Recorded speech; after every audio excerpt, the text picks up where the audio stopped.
Hai semuanya, gimana kabar kalian? Semoga selalu dalam keadaan baik. Jadi welcome back di weekend ini. Kita ada di segmen nyangkut bareng.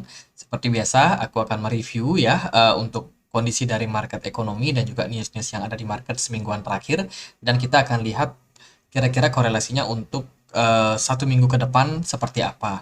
Jadi kemarin kita dari data kalender ekonomi, kita udah dapat beberapa data. Dari hari Selasa kita dapat indeks manajer pembelian di China, which is ini menunjukkan bahwa kondisi dari ekonomi China sekarang sudah lebih baik ya setelah dibukanya lockdown di beberapa provinsi di China, teman-teman. Dan saat ini dari kondisi indeks PMI ini menunjukkan sesuatu yang positif lah. Dia udah di atas 50, which is ini di atas perkiraan. Dan ini menyebabkan nilai dari yen itu menguat ya. Nah, membaiknya ekonomi di China ini berdampak juga sama ekonomi di Indonesia. Karena China menjadi tolak ukur untuk hampir seluruh negara di Asia sendiri ya. China yang jadi leadernya. Dan kemarin kita dapat juga untuk kepercayaan konsumen Amerika Serikat ini mengalami tren penurunan dan indeks PMI dari Inggris kita juga udah dapat.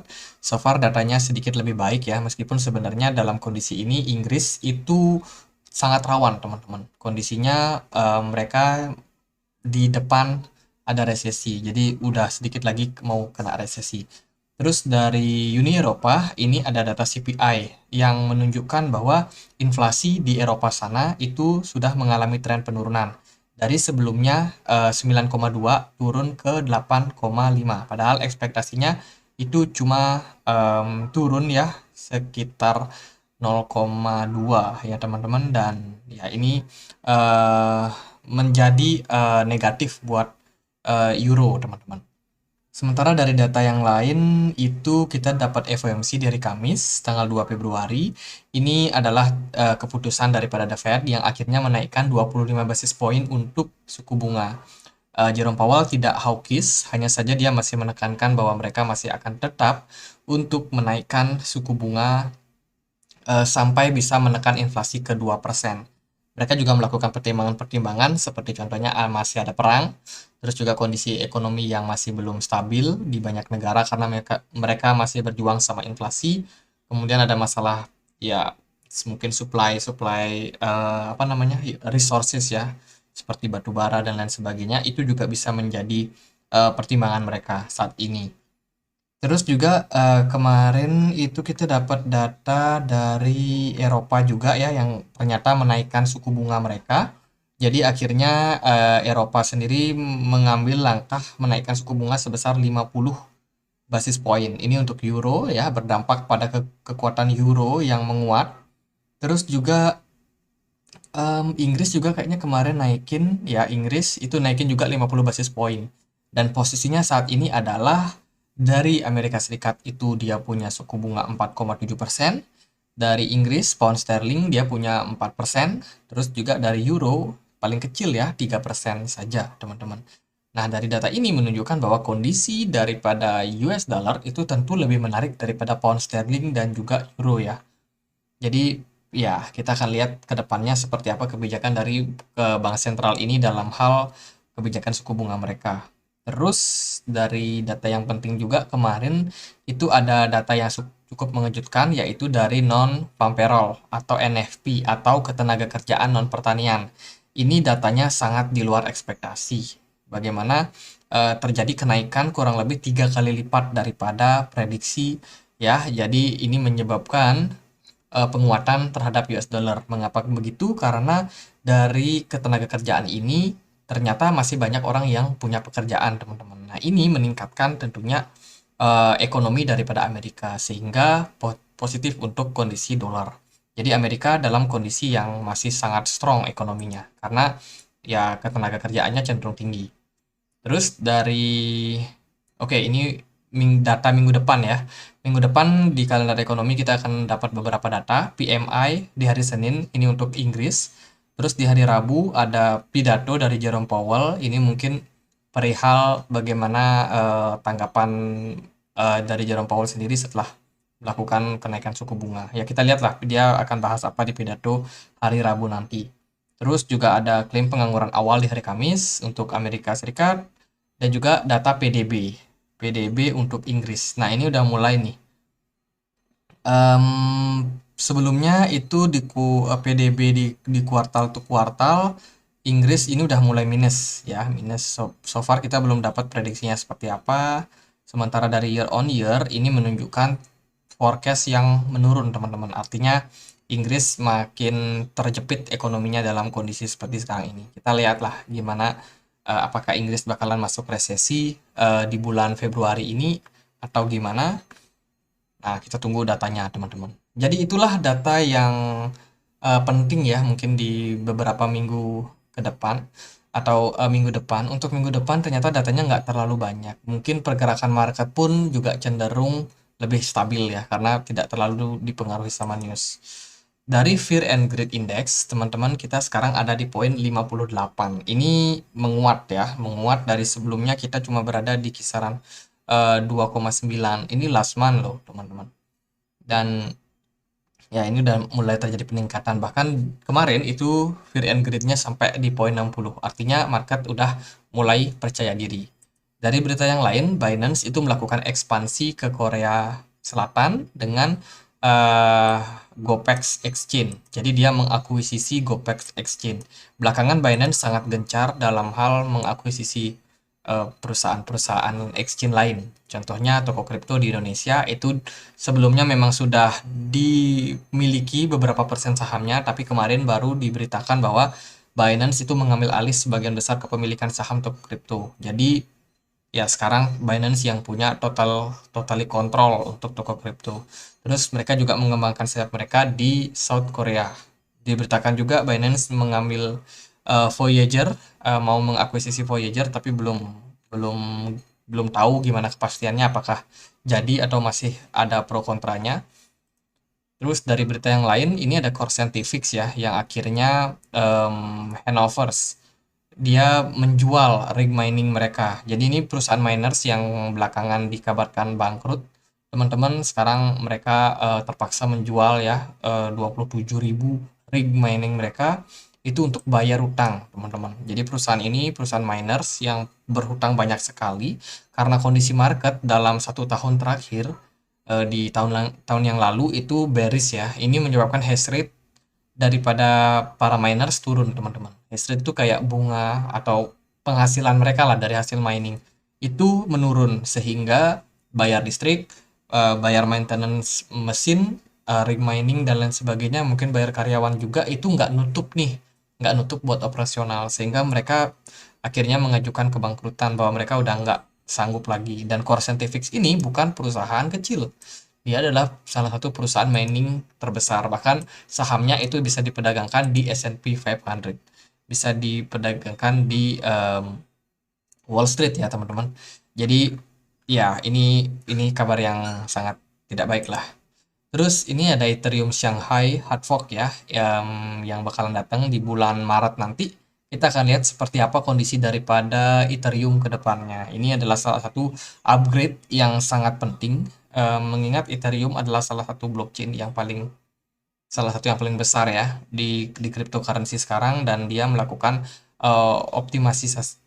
optimalisasi daripada transfer mereka. Ini juga menjadi apa namanya, pintu untuk para staker yang kemarin banyak stake itu bisa melakukan withdrawal, teman-teman. Dan ini bisa menjadi poin yang harus kita hati-hati. Jadi teman-teman ada yang invest di Ethereum, kita udah mau Shanghai, kalau ini dibuka untuk lock staking, orang-orang yang staking itu rewardnya dibuka. Nah, ini bisa menyebabkan penjualan. Jadi ya itu mungkin akan ada sedikit koreksi di Ethereum. Dari berita yang lain, White House is concerned about crypto. Jadi belakangan itu ada statement soal roadmap mitigasi cryptocurrency risiko ya dari Amerika Serikat. Ini dikeluarkan oleh Presiden Joe Biden, di mana dia menyatakan bahwa cryptocurrency ini mereka akan serius dalam mengerjakan regulasinya, teman-teman. Jadi mereka melakukan pendahuluan dengan kolapsnya Luna, FTX dan bla bla bla bla bla. Mereka Mereka melihat cryptocurrency adopsinya semakin tinggi dan mereka akan melakukan regulasi secepatnya, teman-teman. Jadi mereka akan membuat seperti apa peraturan-peraturannya dan ya tentunya ini akan menjadi sesuatu yang positif lah buat market, terutama para investor yang merasa mereka udah nggak aman lagi. Dan dengan adanya regulasi ini diharapkan praktek-praktek kejahatan mulai bisa ditumpas.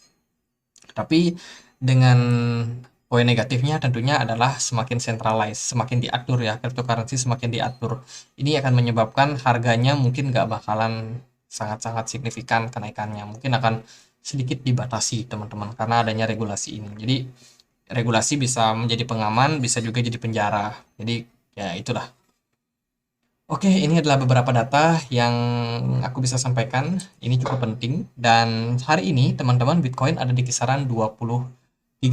Kita akan coba untuk membahasnya. Pertama-tama, kita bahas dulu dari DXY atau indeks dolar. Indeks dolar di perdagangan kemarin mengalami tren penguatan setelah pembacaan data NFP. NFP ini men-trigger indeks dolar untuk menguat. Kalau kita cek di time frame weekly, so far posisinya masih struggle tertahan di trendline ini, teman-teman. Jadi pergerakan indeks dolar ini udah mulai ada ancang-ancang menguat ya. Ini kita pakai indikator Loken bagaimana menunjukkan posisinya saat ini udah mulai ada sedikit kenaikan daripada pergerakan smart money. Artinya apa? Artinya jangka pendek indeks dolar sangat berpeluang untuk mengalami tren penguatan. Tapi kita harus hati-hati juga karena mungkin akan sangat volatile. So far dari closing time frame weekly, indeks dolar menunjukkan tanda yang sangat positif. Mungkin bisa untuk naik dalam jangka waktu pendek sehingga ini akan menyebabkan beberapa aset itu akan ke-trigger buat mengalami tren koreksi yang lebih dalam lagi. Kalau kita lihat posisinya indeks dolar ini cukup menarik ya. Dia dapat candle merah di sini kemudian langsung reversal teman-teman dengan dua candle hijau ya di perdagangan yang 2 hari lalu dan juga kemarin, which is closingnya tadi sangat bagus tapi dia masih ketahan di level resistance di kisaran 103 ini. Jadi kita harus menunggu dulu ke depannya apakah indeks dolar bakalan berhasil breakout level resistance ini. Kalau dia breakout maka dia akan berhadapan sama MA 200 di sini dan tentunya ini akan bisa menjadi penahan buat indeks dolar buat naik. Resistance tersebut ada di kisaran 103 ya untuk resistance pentingnya dan juga satu lagi yang harus ditembus adalah di kisaran 104,7. Sementara itu emas terjun kemarin teman-teman setelah non-farm payroll bagaimana indeks dolar naik, ternyata emas yang banyak mendapat buangan dan cukup keras bantingan dari market ya. Di sini kelihatan dari indikator Loken menunjukkan smart money itu pada lepas barang di emas, teman-teman. Jadi emas ya koreksi dulu lah. Udah naik cukup lama. Ya, dari time frame weekly juga menunjukkan hal yang sama. Jadi mungkin koreksi yang terjadi cenderung jangka pendek. Lalu dari data yang lain S&P 500 pun juga masih dalam tren positif, teman-teman. Saya kira ini masih akan tetap on track ya. S&P 500 masih berpeluang untuk naik sampai 4.600 kira-kira. Tentunya itu harus didukung sama kondisi dari indeks dolar yang mengalami tren koreksi, teman-teman. Dan dari saham Indonesia ini udah mulai sedikit recover, hanya saja dia belum berhasil menembus level resistance di kisaran 7.000-an. Saya sendiri belum terlalu yakin apakah market saham bakal naik karena dari indikator ini menunjukkan bahwa ya ini belum terlalu meyakinkan lah. Posisi dari banker dari smart money itu masih sangat kecil di market. Jadi mungkin ada beberapa sektor aja yang akan mendapat keuntungan untuk saham Indonesia. Jadi ya lihatlah gimana teman-teman. Terus untuk Bitcoin, Bitcoin closing time frame weekly ini akan ada di hari Senin nanti ya. Senin jam 7 pagi, which is kita create yang namanya spinning top untuk saat ini, satu candle merah koreksi. Jadi kalau besok hari ini dan besok masih bakal koreksi, maka kemungkinan closingnya ya bisa di kisaran 23 ribuan. Itu koreksi wajar teman-teman dan ini belum ada tanda-tanda candle reversal sih menurut aku pribadi. Jadi kemungkinan trennya masih bakalan lanjut rally. Lalu kalau kita cek di time frame daily, dari time frame 1 hari, koreksi yang tercipta pada Bitcoin ini cenderung lemah ya koreksinya. Jadi ada 1, 2, 3 candle, 3 hari koreksi. So far nggak ada bantingan yang sangat-sangat signifikan terhadap market. Dari sini kita bisa melihat bahwa sepertinya memang Bitcoin masih cenderung ditahan oleh perdagangan hari ini. Dan coba kita cek di time frame 4 jam, di time frame 4 jam posisinya pun juga ya volume perdagangannya masih ada, masih cukup tinggi, tapi dari indikator Loken jelas menunjukkan bahwa smart money udah taking profit dari Bitcoin sejak kemarin. Di sini terjadi penurunan untuk posisi smart money-nya dan mungkin akan masih berlanjut di sampai hari besok, teman-teman. Jadi institusi pada keluar nih. Kayaknya akan dikasih kesempatan dulu buat indeks dolar menguat lagi ya. Barulah setelah mungkin nggak kuat, baru dibawa turun lagi. Saya kira Bitcoin masih bakalan rally sampai em, mungkin bulan Februari ini masih bakalan lanjut rally sampai bulan Maret mungkin. Tapi ya lihatlah teman-teman. Dari pergerakan time frame 4 jam, Bitcoin ini membentuk yang namanya ascending channel. Ascending channel itu biasanya diakhiri dengan tren penurunan. Let's say kalau Bitcoin gagal mempertahankan level support di kisaran 23.000 ini, maka target penurunan berikutnya itu adalah ke 21.400. Itu adalah target yang sangat ideal buat teman-teman melakukan akumulasi. Ya, katakanlah Bitcoin turunnya sampai 21,4. Nah, itu cocok banget teman-teman yang mau ambil barang karena kalian ketinggalan kemarin. Akan tetapi, kalau trennya justru sangat-sangat impulsif, katakanlah Bitcoinnya drop turun sampai level sini, tapi di level sini di 21.400 ini nggak ada tahanan, artinya dia drop lagi. Nah, itu berarti tekanan seller sangat kuat. Teman-teman jangan dulu akumulasi dan teman-teman bisa akumulasi di harga yang lebih bawah. Ya kita lihatlah bagaimana respon dari market karena sekarang kalau kita melihat posisi sekarang tekanan dari seller ini nggak terlalu kuat teman-teman. Nah itu skenario-nya jika Bitcoin-nya gagal mempertahankan level support di sini di 23.000. Tapi kalau Bitcoin-nya masih kuat, maka kita bisa aja melihat potensi bahwa Bitcoin ini sebenarnya hanya bergerak seperti ini teman-teman. Jadi masih ada target untuk Bitcoin mengalami penguatan lagi ya ke 24.000, bahkan bisa naik lagi sampai ke 25.000. Barulah di sini mungkin akan ada rejection yang cukup kuat sehingga Bitcoin bisa terkoreksi teman-teman. Tapi so far kalau menurut aku pribadi trennya masih menarik ya untuk kita lihat karena ya belum ada candle pembalikan arah teman-teman dan sepertinya memang trennya masih bakalan cukup kuat. Untuk hari ini smart money posisinya kecil sekali di market, jadi mungkin udah pada taking profit ya kemarin. Jadi kecenderungannya market ya sedikit volume dan juga pergerakan yang tidak terlalu volatile. Jadi weekend ini libur dulu, mungkin hari Senin kita lihat lagi gimana ya kondisi dari market. Tapi kalau besok sih sepertinya juga masih cenderung volatile, naik dan turun, tapi volumenya masih cenderung kecil.